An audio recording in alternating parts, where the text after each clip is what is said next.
Gente, eu sei que o conteúdo do canal não é esse, mas vamos falar aqui algumas coisas a respeito de Jesus Cristo e Deus. Pra quem não sabe, antes eu fazia cover sertanejo, e agora eu lancei meu primeiro cover de uma música gospel, da Gabriela Rocha, e eu estou pensando seriamente em migrar para o gospel. Eu tenho várias músicas compostas no estilo sertanejo, se algum cantor, alguém quiser comprar, posso negociar também, mas agora meu foco é o gospel. Mas não pretendo abandonar as minhas composições. Posso vendê-las futuramente e tal, mas agora é gospel, entendeu? E é o seguinte, muita gente pensa que Deus não é um Deus de amor, porque ele queimará as pessoas que não se salvarem. Tem pessoa que pensa que Deus poderia resolver de outra forma. Mas vamos explicar com base na Bíblia. Quando Jesus criou Lúcifer, ele criou ele com livre-arbítrio. O que é livre-arbítrio? Livre-arbítrio é quando a pessoa pode fazer tudo o que ela quiser e tudo que ela quiser. Porque, tipo, Deus não te impede de roubar um banco, de matar uma pessoa. Deus não te impede. Você faz. Mas há consequências. Esse é o livre-arbítrio. O livre-arbítrio não é você fazer o que bem quiser sem ter consequência. Não. Isso não seria livre-arbítrio, isso seria tortura. Porque o ser humano, se ele fosse fazer o que ele quisesse sem ter consequência, ele ia torturar todo mundo. Entendeu? Vocês não viram o caso recente aí do cachorro orelha? Vai ter consequência pra esses meninos que fizeram isso com ele. Vai ter, são consequências muito pesadas se eles não se arrependerem. Entendeu? Mas eles fizeram. Deus não impediu deles matarem aquele cachorro. Mas eles fizeram. E vai ter consequência pra eles. Agora você acha justo Deus deixar eles matarem o cachorro sem ter consequência nenhuma? Pois é. E o que acontece? Por que Deus não destruiu de primeiro a Lúcifer? Porque Deus sabia que Lúcifer não seria o primeiro a se rebelar com ele. Assim como Lúcifer se rebelou, tem gente no mundo que não aceita Jesus. Tem gente no mundo que é contra ele, que ofende ele. Entendeu? Lúcifer não é o primeiro e jamais será, até Jesus voltar. Então, Deus deixou Lúcifer de exemplo, pra ver, pro povo ver o que acontece com quem não obedece a Deus. E outra coisa, Deus ofereceu a oportunidade de Lúcifer se arrepender. Antes de Deus expulsar ele do céu, ele falou pra Lúcifer: Lúcifer, se arrependa, se submeta o seu lugar de anjo. Lúcifer não quis, Lúcifer rejeitou. Lúcifer fez pouco caso, Lúcifer lavou as mãos, entendeu? Ele escolheu o mal, ele escolheu. Não foi Deus que criou ele mal, Deus criou ele perfeito. O mal surgiu do próprio coração dele, justamente porque do livre-arbítrio. Porque o livre-arbítrio, ele faz ele, o que que ele é? É a gente poder fazer o que a gente quiser. Só que tem consequência. E como a gente pode fazer o que a gente quiser, a gente pode escolher o mal e escolher o bem. O nosso desejo é mal e bem. A gente escolhe qual a gente segue.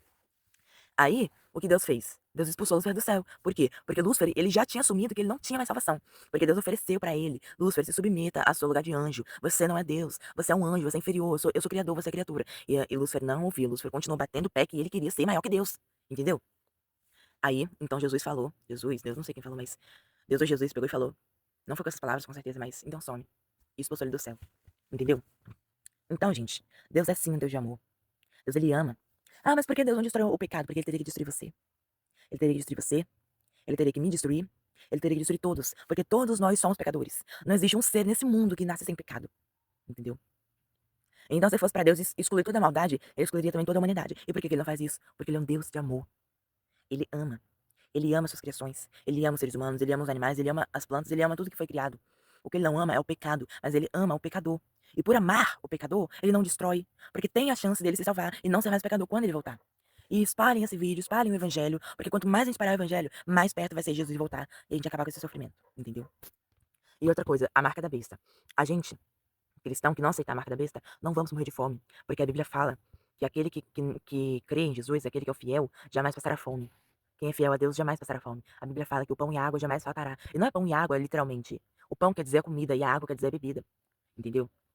Quando a gente não tiver mais recurso para comer, Deus vai enviar um anjo.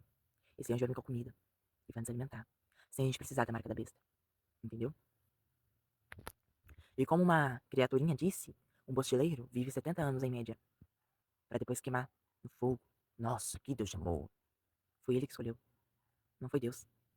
Essa é a consequência de ser pecador. Deus é santo, e santidade não pode viver com pecado, entendeu? Assim como a água não pode conviver com o fogo, a santidade não pode conviver com a insantidade, com o pecado, com a maldade, entendeu? É isso. Esse botileiro vive 70 anos, mas ele ainda pode ser salvo.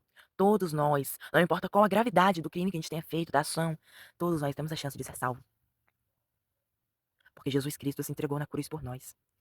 Não é comparado com a dor do parto, a dor que Jesus passou. Não é comparado à dor da torção ovariana ou testicular. Não é comparado com um tiro, não é comparado com uma queimadura. Não tem comparação à dor que Jesus passou. Jesus foi literalmente a pessoa que mais sofreu que já pisou nessa terra. Porque a dor que ele passou, nenhum outro aguentaria. Principalmente calado. Porque Jesus, em momento algum, ele revidou as ações. Ele aceitou calado. Morrer calado, inocente, pra salvar uma raça porca que nós somos. Por causa do pecado. Mas ele aceitou. Ele aceitou passar pra maior dor do mundo, que nenhum outro sentiria, sendo inocente. pra salvar um povo que não é merecedor. Como que esse Deus não é um Deus de amor? E o lago de fogo não foi feito para os seres humanos. O lago de fogo foi feito, sabe pra quem? Pra Satanás, pro diabo e pros anjos dele. Não foi feito pra nós. Pra nós o que foi feito e está reservado é o paraíso. O paraíso, literalmente. Um lugar onde não há fome, onde não há sede, onde não há dor, onde não há choro, onde jamais terá morte. Um lugar que não há pecado algum. Um lugar literalmente perfeito. 100% perfeito. Sem 0,0000001% de imperfeição. É um lugar totalmente perfeito. Isso que foi reservado pra nós. Mesmo a gente não sendo merecedor, mas foi isso que foi nos reservado. O lago de fogo foi reservado pra Satanás e seus anjos. Mas é nós que escolhemos ir pra lá. É nós que, com base nas nossas ações, escolhemos ir pro lago de fogo. Ir ao lado de Satanás. Não é Deus. Entendeu? É isso.